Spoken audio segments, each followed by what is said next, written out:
ভয়ঙ্কর আকৃতির এই ধারালো অস্ত্র দিয়ে বুধবার গভীর রাতে রাজধানীতে বড় ধরনের একাধিক অপরাধ সংগঠনের প্রস্তুতি নিয়েছিল মোহাম্মদপুরের শীর্ষ সন্ত্রাসী ফারুক ও তার নেতৃত্বাধীন ছিনতাই চক্র। তবে পরিকল্পনা বাস্তবায়নের আগেই গোয়েন্দা তথ্যের ভিত্তিতে গ্যাং লিডার সহ চক্রটির 7 সদস্যকে গ্রেফতার করে পুলিশ। এদিন রাতে সেকেট্রেক এলাকা থেকে তাদের গ্রেফতার করা হয়। পুলিশ জানায়, মধ্যরাতে একটি মুরগির ফার্মে ডাকাতির প্রস্তুতি নিয়েছিল ফারুক নেতৃত্বাধীন এই ছিনতাই চক্র।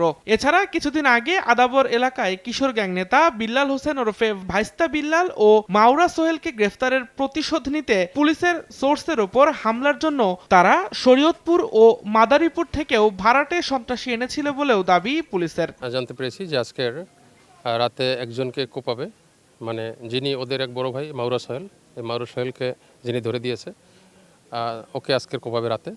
আর মোহাম্মদপুর টাউন হলে আজকে একটা ডাকাতি করবে এই মর্মে একটা তথ্য, এবং সেকেটটাকে করবে এরকম একটা তথ্য আমাদের কাছে ছিল। এখানে তারা প্রস্তুতি নিতেছিল ডাকাতির জন্য। এই সময় তাদেরকে আমরা দুই পাশ দিয়ে আমরা ঘেরাও করি, যেহেতু আমাদের পর্যাপ্ত ফোর্স ছিল, তো যার কারণে আমরা তাদেরকে খুব ভালোভাবেই এখানে পাকড়াও করতে সক্ষম হয়েছি। ছিনতাই চক্রের সদস্যদের গ্রেফতারের খবরে ঘটনাস্থলে ভিড় করেন স্থানীয় বাসিন্দা ও ভুক্তভোগীরা। এ সময় নিজেদের সঙ্গে ঘটে যাওয়া নানা অনাকাঙ্ক্ষিত ঘটনার বর্ণনা দেন তারা। তবে পুলিশের অভিযানে গ্রেপ্তার হলেও আসামিরা কিছুদিন পরই জামিনে মুক্তি পেয়ে আবারও একই অপরাধে জড়িয়ে পড়ে বলে আক্ষেপ স্থানীয়দের। সেদিন আমরা 400 টাকা নিয়ে যাচ্ছি, এটা আমাদের কাছ থেকে চাপাটি ধরে আর নিয়ে নিছে। এই 12,000-15,000 টাকা এক মাসে স্যালারি যদি নিয়ে যায় তো স্যার আর কিছু থাকে এই জায়গায়? মৌমাছি একটা চাকে কত থাকে তার চেয়ে বেশি ওদের জ্বালায়, ওদের অত্যাচারে এই এলাকায় মানুষ, পুরুষ মহিলা কেউ হাঁটতে পারে না।